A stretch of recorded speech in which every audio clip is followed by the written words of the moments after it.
வணக்கம் லங்காஃபோ ஊடக உறவுகளே, மற்றும் ஒரு காணொலி ஊடாக உங்களை சந்திப்பதிலே நாங்கள் மகிழ்வடைகிறோம்.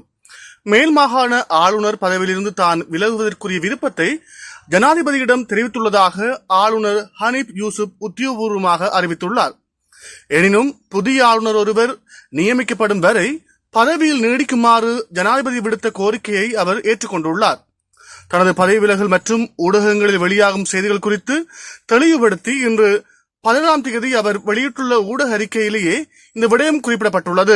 ஆளுநர் பதவிக்குரிய பொதுத்துறை பொறுப்புகள் மற்றும் வெளிநாட்டு நேரடி முதலீட்டுக்கான ஜனாதிபதியின் விசேட தூதுவர் என்ற மேலதிக பொறுப்புகள் மற்றும் எனது குடும்ப கடமைகள் ஆகியவற்றுக்கு இடையே சமநிலையை பேணுவதில் உள்ள சவால்கள் அதிகரித்துள்ளன.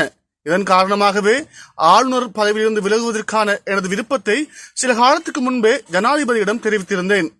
இந்த பொது பதவியில் மக்கள் சேவை ஆற்றுவதற்கும் நாட்டின் முன்னேற்றத்திற்கு என்னால் இயன்ற பங்களிப்பை வழங்குவதற்கும் கிடைத்த வாய்ப்பை ஒரு பாக்கியமாக நான் கருதுகிறேன். ஆளுநர் பதவியின் முறையான மற்றும் சுமூகமான மாற்றத்தை உறுதி செய்யும் பொருட்டு பொருத்தமான புதிய ஆளுநர் ஒருவர் கண்டறியப்படும் வரை தற்காலிகமாக இந்த பதவியில் நீடிக்குமாறு ஜனாதிபதியிடம் கோரிக்கை விடுத்திருந்தார்.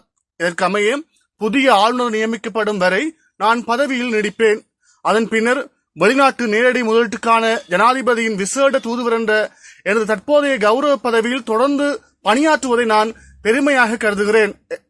எனது சர்வதேச தொடர்புகள் மற்றும் வலையமைப்புகளை பயன்படுத்தி இலங்கைக்கு முதலீடுகளை ஈர்க்கவும் தேசிய வளர்ச்சிக்கு பங்களிக்கவும் ஜனாதிபதியின் தொலைநோக்கு பார்வைக்கு நான் தொடர்ந்து ஆதரவளிப்பேன்.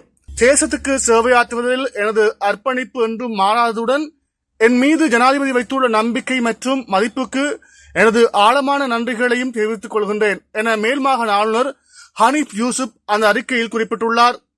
இதுபோன்ற செய்திகளை தொடர்ச்சியாக நாங்கள் லங்காஃபோ ஊடகத்தினூடாக வழங்க காத்திருக்கிறோம். தொடர்ந்தும் லங்காஃபோ ஊடகத்தினூடாக இணைந்திருங்கள். நன்றி.